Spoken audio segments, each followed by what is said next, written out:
특정인의 민원 때문에 주말마다 노인들에게 봉사를 하던 시설이 강제 철거됐습니다. 공예의 몽유도원이란 주제로 열리는 청주 공예 비엔날레가 100일 앞으로 다가왔습니다.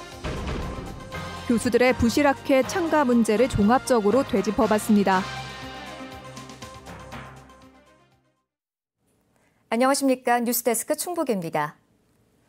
도심공원에서 2년째 노인들에게 점심 한 끼 대접하던 민간 봉사시설이 불법 시설물이라며 강제 철거됐습니다.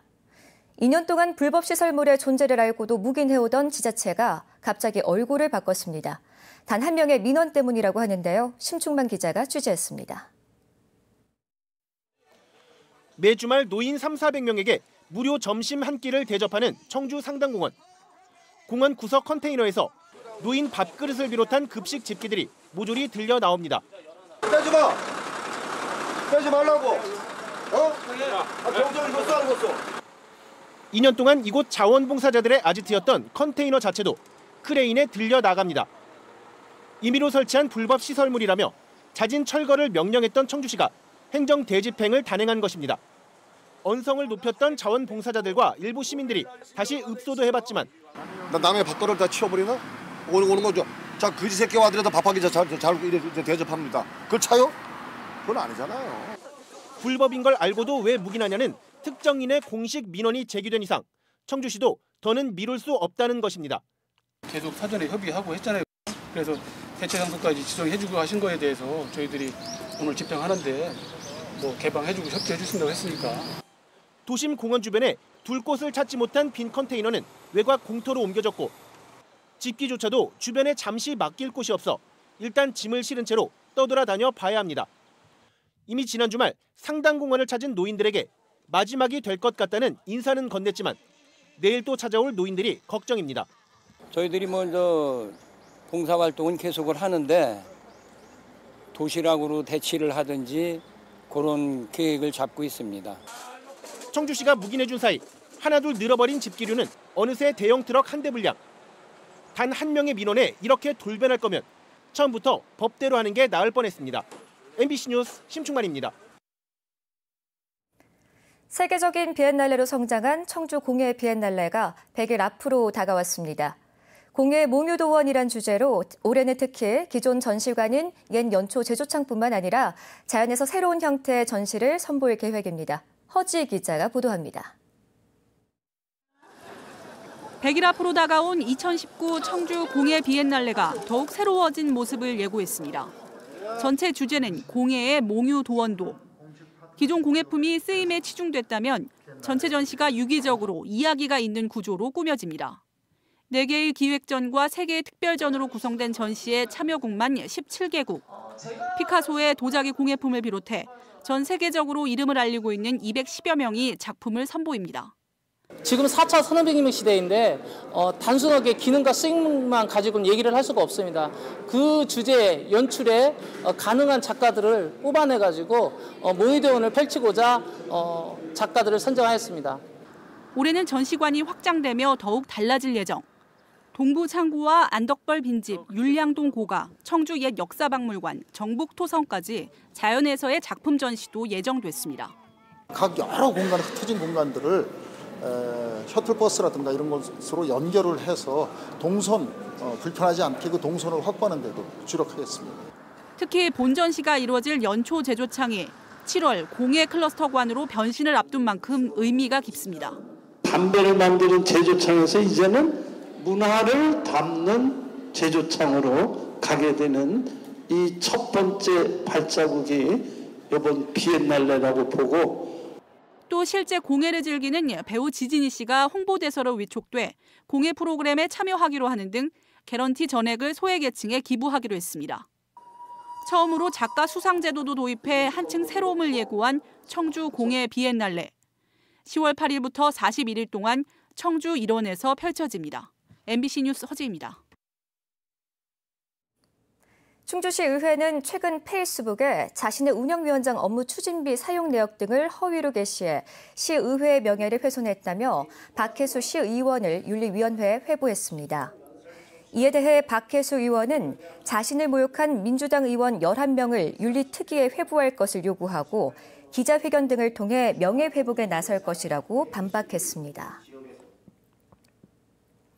노영민 대통령 비서실장이 페이스북에 글을 올리며 문재인 정부 출범 후 중단했던 SNS 활동을 재개했습니다. 노영민 비서실장은 비서실장으로 일한 지 곧 6개월이 된다며 이 공간을 빌려 문재인 정부가 지난 2년 동안 어떤 노력을 했는지, 어떤 성과를 냈는지 여러분께 직접 전하려 한다고 밝혔습니다. 올해 초 대통령 비서실장으로 임명된 뒤 주변 참모들에게 SNS 자제를 당부했던 노 비서실장이 페이스북 활동을 재개한 것은 문재인 정부 집권 중반기를 맞아 적극적으로 국정 성과를 홍보할 필요성을 느꼈기 때문으로 풀이됩니다. 수자원공사가 발주한 충주댐 공업용수도 시설공사 현장에 대해 작업 중지 명령이 내려졌습니다. 고용노동부 충주고용노동지청은 지난 25일 음성군 생흥면 공사 현장에서 60세 노동자가 3, 4톤 무게의 콘크리트 구조물에 깔려 숨진 것과 관련해 콘크리트 구조물 부실 시공 여부와 현장 안전관리가 제대로 이뤄졌는지 등을 조사하고 있다며 이같이 결정했습니다. 노동지청은 추가 재해가 발생하지 않도록 충분한 안전조치를 완료한 이후 작업 중지 해제를 검토할 방침입니다.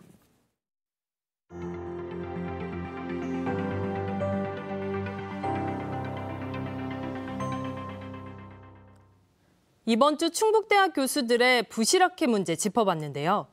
와셋, 오믹스, WRL, 비트 등 돈만 내면 참가할 수 있고 학술제 논문도 게재할 수 있는 엉터리 학회들은 우후죽순 생겨나고 있습니다. 또 문제가 되면 이름만 바꿔 언제든 다시 등장할 수 있습니다. 그렇기 때문에 근본적으로 우리 대학들이 내성을 키워야 하는데 무엇이 달라져야 할까요? 교육부는 대학의 연구윤리가 확립되고 교수들의 업적평가 방식이 바뀌어야 한다고 보고 있습니다.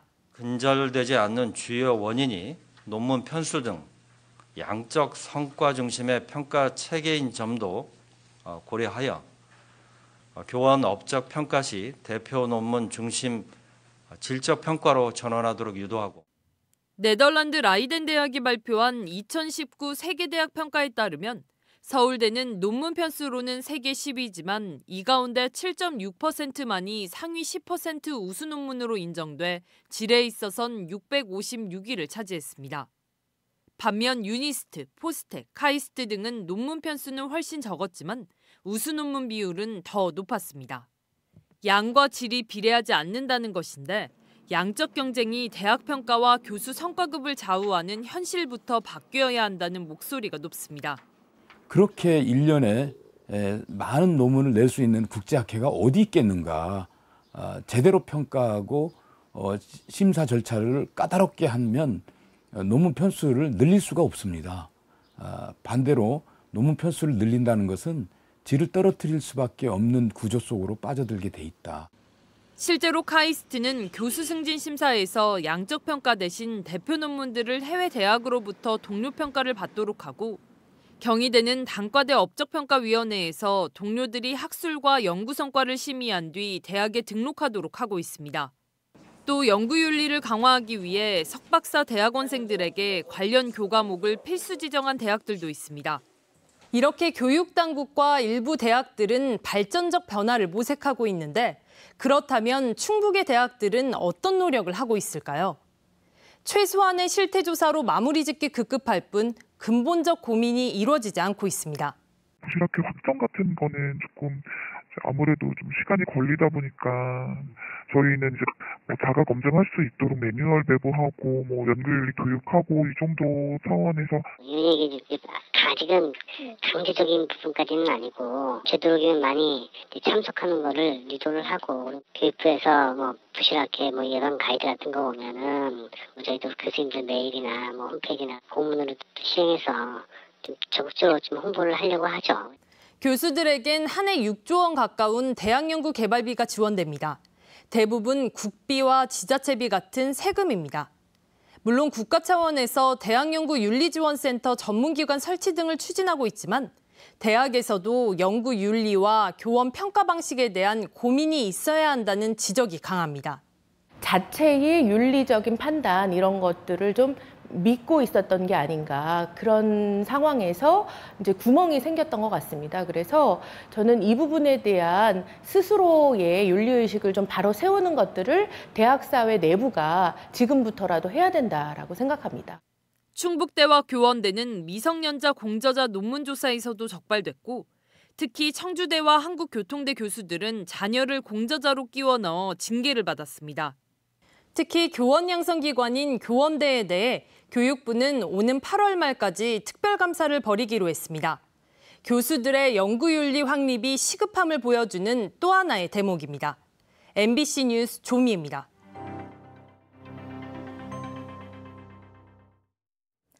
국가 균형 발전 그리고 지방 분권 시대라고 하지만 우리 사회는 여전히 수도권 중심 시각에서 벗어나지 못하고 있습니다.